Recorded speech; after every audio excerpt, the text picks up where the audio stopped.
सब इस पर हम ज़रा बात करेंगे। बिलखुसूस उन्होंने बात की कि मोहम्मद बिन सलमान ने कहा कि आपकी ब्यूरोक्रेसी रुकावट बन जाती है, तो इस पर हम प्रोग्राम में आगे चल के बात करते हैं। हमें अख्तर औसाफ साहब ने ज्वाइन किया है, साबिक अटॉर्नी जनरल हैं, मायनाज कानूनदान हैं।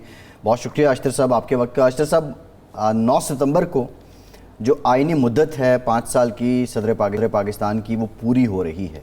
वैसे तो आइन बड़ा क्लियर है, कोई अबहम नहीं है कि वो इसके बाद उनकी सवाबदीद है वो कंटिन्यू कर सकते हैं, और अगर वो नहीं करते तो उस पर भी क्लियर हैं मामलात।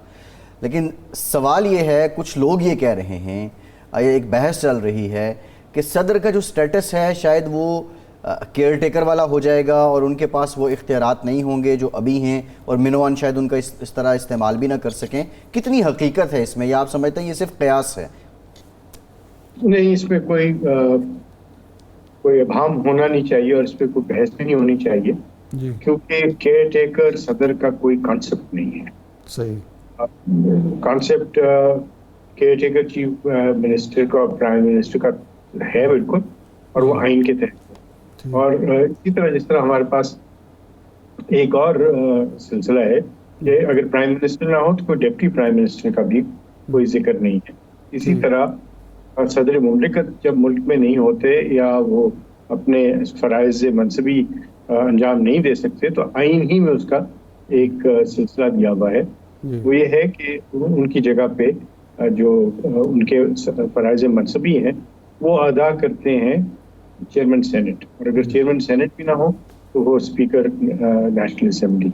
तो ये फिर मैकेनिज्म्स हैं, लेकिन कोई ये नहीं उसके अंदर तखसीस की हुई कोई फर्क बताया हुआ कि जो प्रेसिडेंट हैं इलेक्ट हुए थे वो अगर ना हो और उनकी जगह चेयरमैन सेनेट काम कर रहे हो तो वो काम नहीं कर सकते जो सदर मुमलिकत करते हैं। इसलिए मेरी नज़र में और आइन के कहने के मुताबिक कोई फ़र्क नहीं है।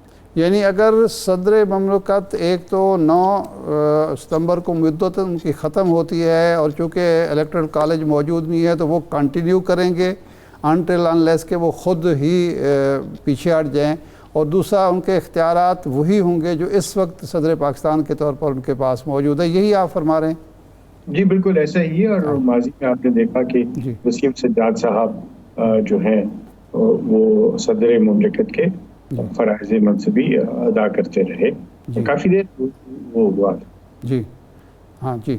अच्छा, दूसरा ये है कि अब पाकिस्तान बार काउंसिल ने सदर मुमलिकत से ये मुतालबा किया है कि चूँकि 90 दिन की जो इंतखाबात की मुद्दत है उसमें ताख़ीर हो रही है, इलेक्शन कमीशन ऐलान नहीं कर रहा, तो सदर मुमलिकत को ये इख्तियार हासिल है, उन्हें ऐलान करना चाहिए कि इलेक्शन किस तारीख को होंगे।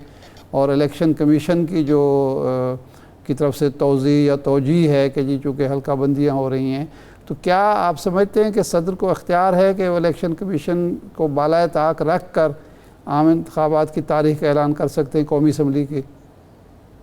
देखिए, उसके 2 पहलू होंगे। एक तो वो कि जो लेटर ऑफ लॉ है उसमें क्या जी लेटर ऑफ लिखा है, नहीं जो लिखा हुआ है वो तो ये है कि जब सदर मुमलिकत नेशनल असेंबली को तहलील करें जी तो वो उसकी तारीख देंगे इलेक्शन की। ठीक।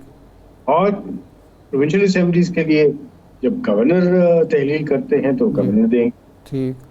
तो सदर मुमलिकत को आइन ने ये बात दे दी है कि उनके जिम्मे है।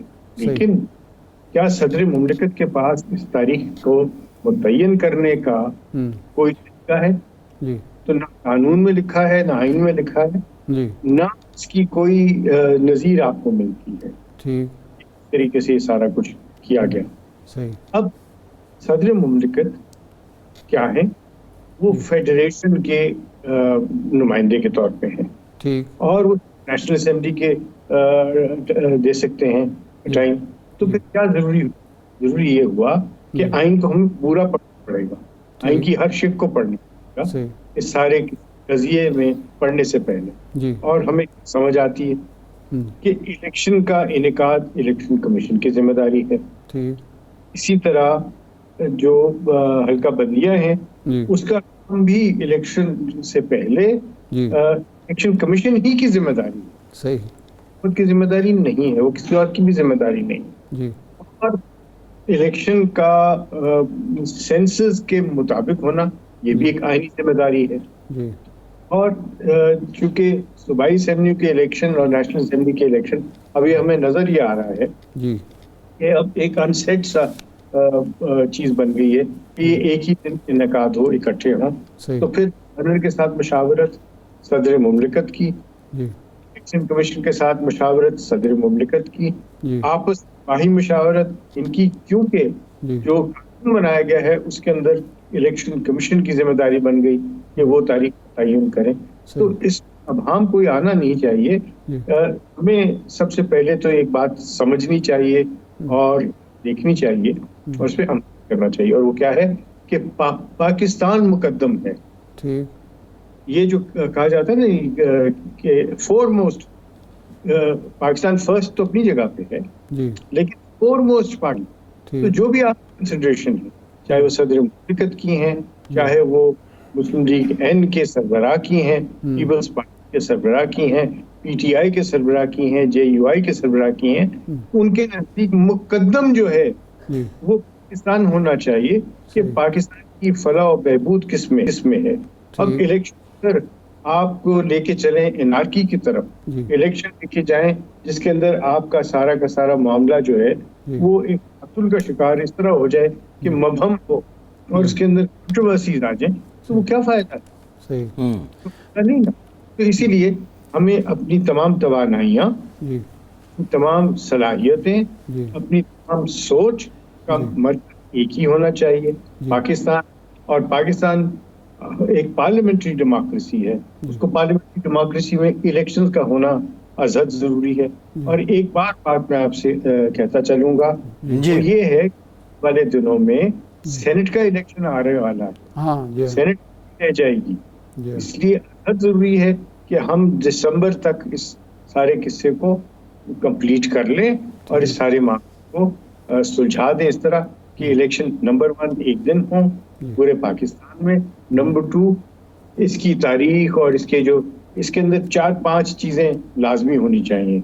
एक मिसाके टॉलरेंस, यानी एक दूसरे को बर्दाश्त करने का, ये जो बहुत हो गया, ये एक दूसरे को बुरा भला कहना, गाली गलौज करना, बहतान तराशी करना।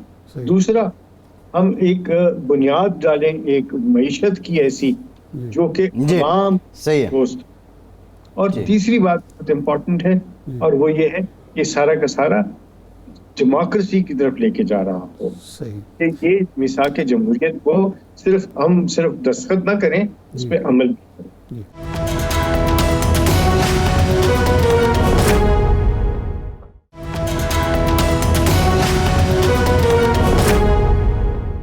शेख साहब ये फरमाएं कि सदर मुमलिकत ने मुशावरत के नुक्ता नज़र से एक अच्छा फ़ैसला किया, चीफ इलेक्शन कमिश्नर को दावत दी कि आएँ मेरे पास बैठें और इस पर सोच विचार करें कि इलेक्शन कब होने चाहिए। इलेक्शन कमीशन ने जवाब दे दिया नहीं जनाब इसकी तो ज़रूरत नहीं है। तो ये एक अच्छी अलामत थी, जिस तरह आप कह रहे हैं कि पाकिस्तान फर्स्ट होना चाहिए और पाकिस्तान की भलाई के लिए सबको एक सोच होनी चाहिए। तो एक सोच कैसे आएगी अगर एक इदारा या एक इदारे का सरबराह जो है वो सदर मुमलिकत से मिलना ही पसंद ना करें? हाँ, ये बहुत मैं समझता हूँ एक ऐसी सिचुएशन है जो क्रिएट नहीं होनी चाहिए थी। जब सदर मुमलिकत किसी को बुलाते हैं तो वो आरिफ अलवी के तौर पे नहीं बुला रहे, वो